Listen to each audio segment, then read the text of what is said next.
look, when we have 7 prime ministers in 10 years, or is it 10 in 7? I've lost track. There's a reason for it, right? What's the underlying reason? And I think it is basically that the job is becoming increasingly impossible, not impossible, increasingly difficult. And basically the system that post-war prime ministers have presided over, sharing the proceeds of growth, making some choices about who you give those proceeds to, is broken. We're piled in debt. We're running massive structural deficits every year. Growth is flatlining. So the public really, I think, it's an exciting day for all of us in politics, but I think the public are getting weary of elections and political games. They just want delivery. They want the falling disposable incomes tackled. They want to feel safer. They want our borders secure, and they want to see government reformed. And if we in the centre, mainstream parties, don't reform, they'll end up voting for a party called Reform that has no serious plans to deliver any. So I think all of us need Andy Burnham to succeed in many ways. I mean, you might be surprised to hear me say that as a Conservative MP, but I think what's at stake is public trust in all government. I think some reasons to be optimistic. I mean, I've known Andy Burnham, and he was a minister when I was first started watching politics in the last Labour government. So, he's got experience.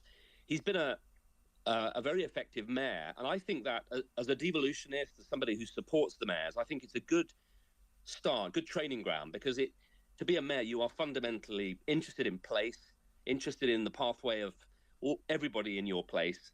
It requires you to work cross-party and have a real feel for the local economy. So I think that's all good. And I absolutely support him on devolution. I think the big 3 questions are economics. Has he really got a strong economic plan to deal with the debt, the deficit? Reeves-onomics has failed. What is Burnham-omics going to be? And I'm cheered to hear the rumours about the new Chancellor, but I think that's a key question. Secondly, I just observed that for Boris Johnson, who was also a popular mayor, in some ways the mayoralty is a terrible prep for number 10, where you spend the day chairing meetings of people who want your job. It's not like being a mayor. And also foreign affairs. I think Andy Burnham will take office with a strong sort of Manchesterism, devolution, growth for all agenda, which I broadly support. But I think he'll find himself drawn into war, deepening security threats, both in Europe with Russia and in the Middle East. He may be flying around the world a lot, and he's going to have to build a team in cabinet that can really deliver the domestic agenda. Ungovernable on the traditional metrics, yes, but not ungovernable with a political leadership, both leader and political team, who are honest about the scale of the difficulties. And I think a lot of the problem I just observe over the last 15 years has been prime ministers advised by special advisors and spin doctors, most of whom have never run a business and never actually been elected or been out on the front line, playing the old politics. And the old politics is dead. The public have lost trust. They're not interested. What they want is delivery. And I think that kind of grip of how you turn around a government that is mired in debt, building debt every year. Debt interest now is 100 billion every year. It's bigger than most departments. So I see this as an economic problem. And I think a lot of the reform voting is really, it's not just, but I think at root it's about people getting poorer.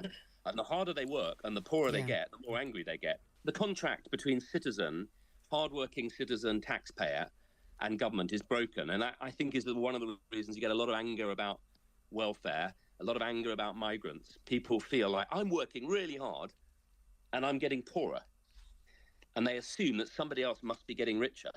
They're not necessarily, but it's, that is what I think is key. And I think Andy Burnham will have to have a much stronger approach to that than Rachel Reeves, which was essentially Treasury orthodoxy, try and cut spending, distribute money across every department slowly, and hope that the economy starts to grow. I think they're going to have to be bolder than that. Yeah. Well, that's very kind. As you know, Ayesha, I am a Tory. I believe deeply in key pillars of conservatism, but I also believe the country wants its governments to work. I set up the Big Tent, you remember, after Brexit. I know it well. I'm a very big fan of it. Yeah, thank you. Because it seemed to me, not that I wanted to form a sort of all-party sit around and sing Kumbaya and have quinoa avocado dip, but because we need to kind of get together, serious politicians in the centre ground, and deal properly with the scale of the breach of covenant and the unhappiness that's driving these reforms, or rather these revolutions, and deliver reform.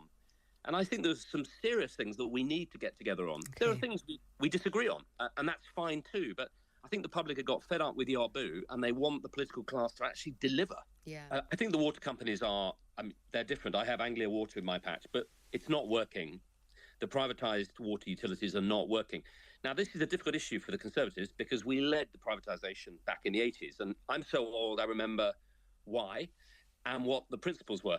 We did it because the old nationalised utilities weren't investing, were badly run, and treated their customers like, captive prisoners. And the three principles of privatisation were, remember, more private capital, because government didn't have the money to invest, 2, better management, and 3, choice. Well, in water, it is true that they are investing a lot of money, but in the wrong things at the moment. They're investing in pipes, leakage prevention. They're not doing reservoirs like we need, and they're not doing flood protection. Management, they're very poor in our patch, and there's no choice. So I don't think it's working. But I don't think nationalising is the answer. I want to suggest mutualisation. Everything comes down to a political choice. It seems to be private or public. Mutuals are a really powerful vehicle. They give you all the benefits of a company, but instead of the money, the profits going back to French shareholders, the profits go back into supporting top management and investing back in infrastructure. I'd like to have a mutual rail company in East Anglia that has track and train together. I'd like to have a mutual Anglia Water where the customers actually get some of the dividend. We're playing one club capitalism at the moment, both parties, and I think we need to be much more creative and imaginative. And dare I say it, Manchesterism might be a good moment for it. I don't want quinoa at the AGMs. I just want clarity, accountability, and a decent dividend. And, the point I was going to make is that it was Birmingham and Manchester and our great cities in the late 19th century where civic conservatism, civic capitalism, civic responsible leadership from those great mustachioed Victorians was born. And if Manchesterism and Birminghamism means reconnecting to that, here. You may not agree with me on, there's some tough choices. You can't promise more and more welfare and more spending for the armed forces without making tough choices. I think that's the first one. Okay. And we may not agree on that. And on nationalisation, on railways, again, in my part of the world in East Anglia, I've just found out what's happening, which is that as soon as the government announced there was going to be nationalisation, the former international owners sold it cheap. To who? To the management, who then get to sell it to the government. They'll make quite a lot of money.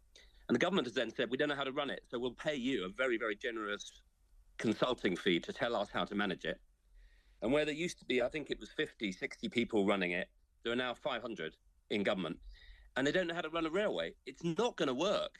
And I think the public are going to pull their hair out and say, is there not some other way, apart from, French companies owning it and profiting, or government ruining it? Okay. I think we have to answer that question. Yeah, I think that the brutality of the violence of political discourse now is pretty shocking. And Anne Widdecombe now joins David Amess and Joe Cox. I never thought I'd see two MPs from both major parties and a peer murdered. And of course, David and Joe were murdered doing their surgeries or going, around their surgeries. Well, what's the problem? What's the solution? I mean, the problem, I think, is, as Jim said, social media and the kind of the creation of a new sort of ruleless, boundaryless Wild West in which people can say anything, artificial intelligence, bots, lies. I mean, just, there's very few trusted sources, and then people get angry because they hear stuff which isn't true, but they respond. And I have to say there are some political parties, and here I think Reform are pretty guilty, but also, of whipping up that anger and channeling it using language that then gives Tommy Robinson permission to start a riot. And Russia and Iran and other people are stirring it up. But the solution, so I mean, and I do observe that women have had this harder than men. Actually, a lot of women, both through Brexit and now, get a lot of terrible treatment. What's the solution? I mean, I think if an MP really is advised that they need a safe room, then they would have to do that. But I just, as MPs, I think there are three places. In Parliament, in London, I noticed now when we leave the estate, we're warned by the police to take our lanyards off. Yeah. Secondly, in our London homes, I mean, the guy who murdered David Amos lives 5 streets down from me. And my government driver back in the day said, I really think you need to be very careful. And in Norfolk, even my constituency office can hardly find my cottage. So I think it'd be quite unlikely that anyone from London would. But I do make a point now of not advertising where my surgeries are going to be, lest some nutter turns up.